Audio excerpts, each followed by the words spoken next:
ra chặt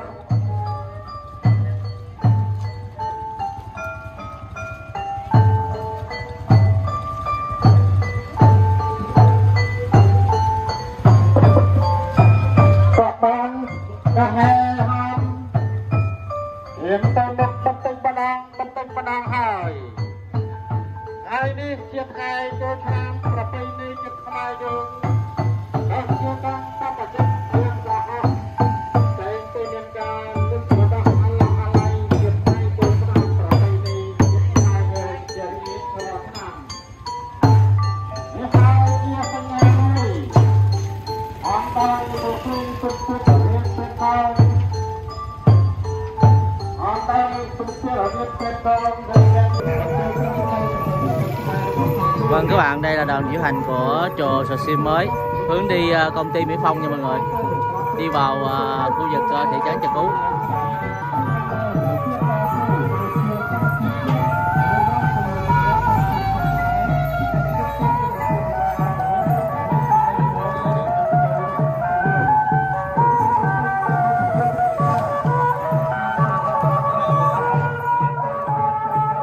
Bữa nay mời chú Bình dùng bún nước lèo nữa ha.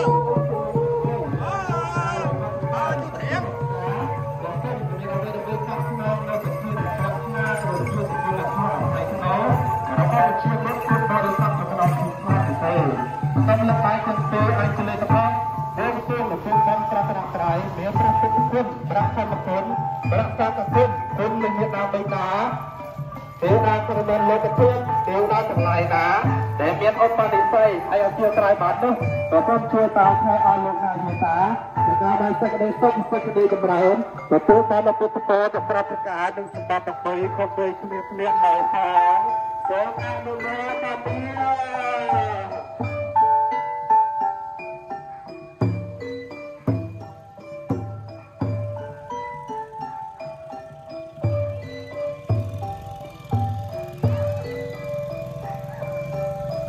Tôi tưởng phải những sự mang tính mạng, chỉ chúng ta nói lại với ta bảo, có hành bảo, pháp bảo và tam bảo, thực thể thực thầy, gia trời, thực cách, năng thần thương hành của các người này, tin do họ bảo trì, trên những sự tự, một năm tính nữ, ở cái đường thành tế và cứu, và người này may mắn và đang là một người này, năm nay hãy tôi chúng ta không phải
các bạn bây giờ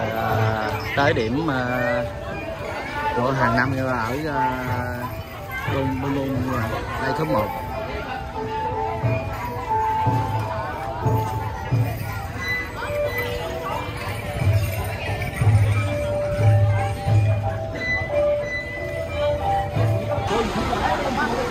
Vâng các bạn, bây giờ còn dựng chân để mà dùng cơm nha các bạn. Tới giờ dùng cơm rồi.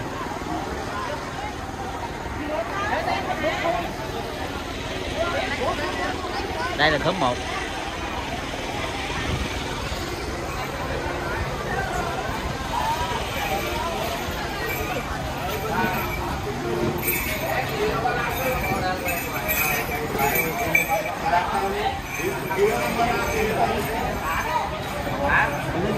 Nếu phải cho cả bạn á. Tại nên đó mà sớm ra.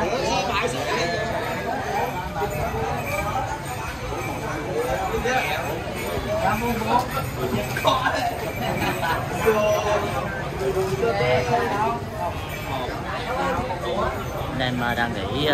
trưa nha mọi người, dùng cơm. Đèn gấp ra đi, thời phải có lại chút nữa.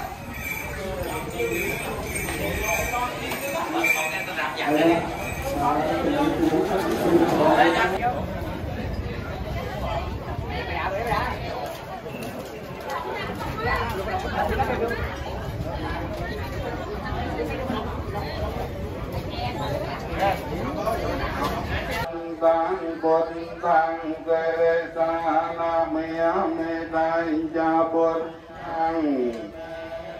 Tăng Gà Rê A Bhi Bồn Cha Diệp Hi Tăng Quang Ca Ta Tê Kun Na Sang Yun Tăng Tóm Mang Tê Tóm Mang Ê Mê Sang Ca Rê A Bhi Bồn Cha Diệp Hi Tăng So Pa Tê Pan Na Tê Kun Na Sang Yun Tăng Tere Sa Na Mya Mê Tai Cha Sang Cang Ê Mê Sang Ca Rê Bồn Cha Diệp Kêu Wa Mai Chon Ta Na Ma Sang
tính lại về phương pháp, tính lại về phương tăng, tính quán lòng con của tất cả các thành nhân lên lại mạnh thù, tính cho con mãi mãi được trí nguyện tu hành, không một tính phương lơi, không một lời.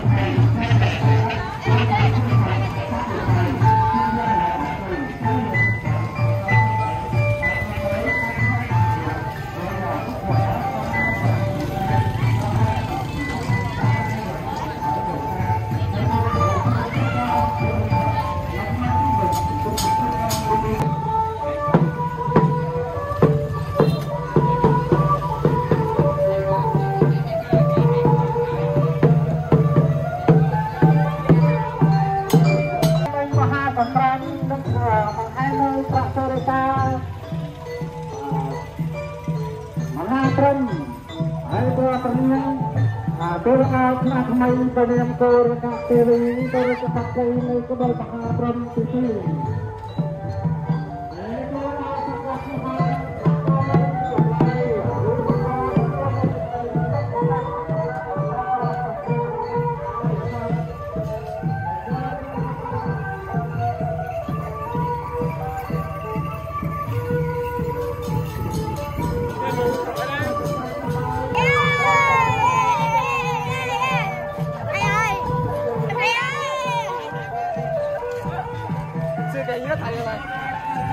Nhớ không? Sự kiện nhớ không?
Hôm nay là ngày làm tháng tốt, đón chào chúng tôi đã tổ chức một buổi họp và hai sân lại mới thì tới cà phê để hướng đi thực sự được các chất liệu làm sao đất thích ra để cái đất lành hạ xanh cái vườn của tôi tăng tạo là cái bản sự của chúng ta nó có nội dung quốc gia an ninh thật tính lại về phương thật tính lại về phương pháp tính lại về phương cách trên quốc gia làm sao hơn mấy sự quan tâm chúng lên về phương thật chúng ta có cải giải là yêu thương không cùng đã tư giới ra thương ở trong thân nhân chúng ta hòa yêu nhau theo góc nét đáng thù trong chúng ta thiết cách chúng ta người bất thiện chúng ta có linh hồn có người phá trở vây ở hội đầu hướng thiện chúng người thầy được sạch người biết lại được tha người nghèo được khóc tha người đối tay được thịt không có lời đọc sửa có được việc vui vui ở trong nhà họ người những cái người thật có ai mất chịu có mọi thứ có thể phải thường xuyên như linh hoạt hay khác cho có việc việc chúng ta lo cả này có lẽ là con thường xuyên đẩy ra nhiều thành họ với cuộc từ tốt thật như bộ bác của mình đang phân phát như các tay của các phụ nữ cho chúng ta mãi mãi người không hề thay cao người gặp phát triển áo cũng không thay tu tập và trong bước chung người chúng ta chọn cẩn thận cho ta con mở rộng giúp ta sẽ đi về với những người lên thương với những điều thật khó chúng ta thật khỏe với một mặt cuộc đời người một lúc ban đầu một thôi là người vô hại chúng ta có thể chúng ta hiểu Tom ơi, ra sức cái to bao nhiêu tuổi đây? Để cho các chúng ta yêu thương tất cả, với lại tuổi thất là đau khổ đã nhiều hơn, luân hồi, các cây là khỏi tập, tái các dân làm thù, giải thoát tốt tuyệt vời, giác ngộ nước lìa thơ, tạo chúng ta ơn thật, với lại từ thương thật, chúc chính gió lọc ra với tất cả các hành, nhân lên lời thân người. Chúng ta ra mãi mãi làm cho sự vui tươi trong cuối mùa thơm mong dâng lên lời phương thật. Chúng ta ra mãi mãi làm cho sự phương tình tại thế giới tam thiên để chúng ta luôn thật. Chúng ta khắc lâu lại có thiên mặt bên nhau.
Con rộng mở, bước sang sẻ đối dường, với giúp đỡ yêu thương, với những người khổ khó, với tình cảm cuộc đời,